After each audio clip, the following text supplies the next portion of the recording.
Hello physical fiends, it's time once again to take a quick look at a new game releasing physically to see if I would purchase it myself. Today we have Legend of Legacy Remastered, which isn't exactly a new game considering it was a 3DS game in 2015, but this is the first time it's been available on Big Daddy consoles and in HD. It's available digitally, but we're all about the physical releases here, and thankfully there are physical releases coming on Nintendo Switch, PlayStation 4 and PlayStation 5. I'm playing the PlayStation 5 version here, but purchase links are below for all versions if you want to support me. But is it actually worth it? Well, Legend of Legacy gives the impression of being a fairly simple JRPG, probably not surprising. It didn't exactly get a warm welcome with critics back in the day, and even when I mentioned it in my big 3DS JRPG video on A Bit More Jordan, some were questioning my sanity for even bringing it up. I get it, but Legend of Legacy isn't trying to be a standard Final Fantasy type RPG. If anything, it's mixing the Etrian Odyssey series with the Saga series from Square, which instantly makes it okay to be a bit different. Why do I compare it to those two? Well, firstly, the story is, a little minimalistic, at least from what I played so far. Not helped by the fact that there are 7 different protagonists you can choose, the difference being the starting story and the party they start with. You will be able to recruit the other characters to your team, but you get 2 chosen right from the beginning. For example, I played as Garnet, the Crusader, who had Murs and Owen with her from the start. I would also assume the endings are slightly different too, but I don't know.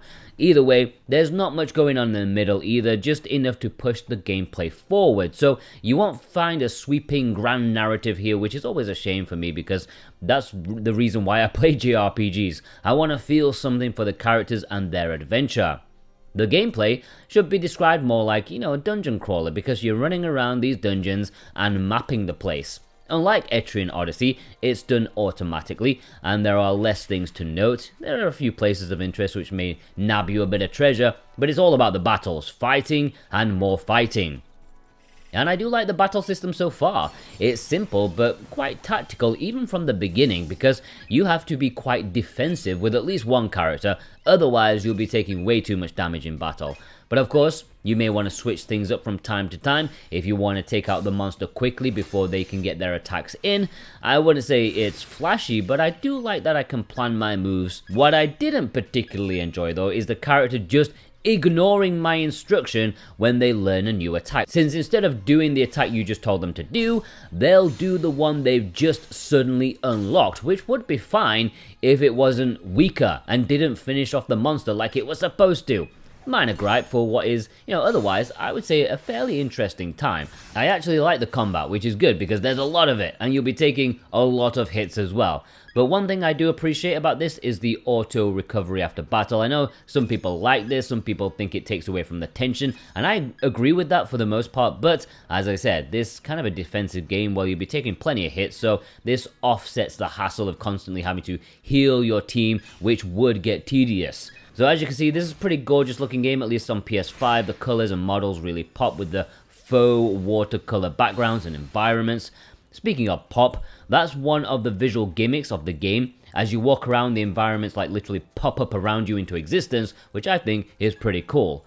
The music's quite sweet as well. I don't think it's Masahiro Hamauzu's best work, but it fits the mysterious aspects of the game well enough. And if you purchase the Deluxe physical edition, you get a download code for the soundtrack, which is nice. I don't know if it's like all the soundtrack, but whatever. You also get a mini art book as well. Speaking of which, the physical versions, which are linked below, all come in this mini deluxe edition. I don't believe there is a standard edition available as of yet, unless there is a reprint sometime in the future. And hopefully they make more copies of this than they did its spiritual sequel, The Alliance Alive, which if you want a physical US version right now, you're looking at almost $100. So yeah, try and not miss out on this one if it looks interesting to you. Personally, I would pick this one up because I do like me a simple enough dungeon crawling game from time to time. It's a shame about the threadbare story, but the gameplay seems it's interesting enough, and I like the battle system what I've played so far. It seems pretty snappy, tactical with some interesting aspects that I like to play more of to see where it goes.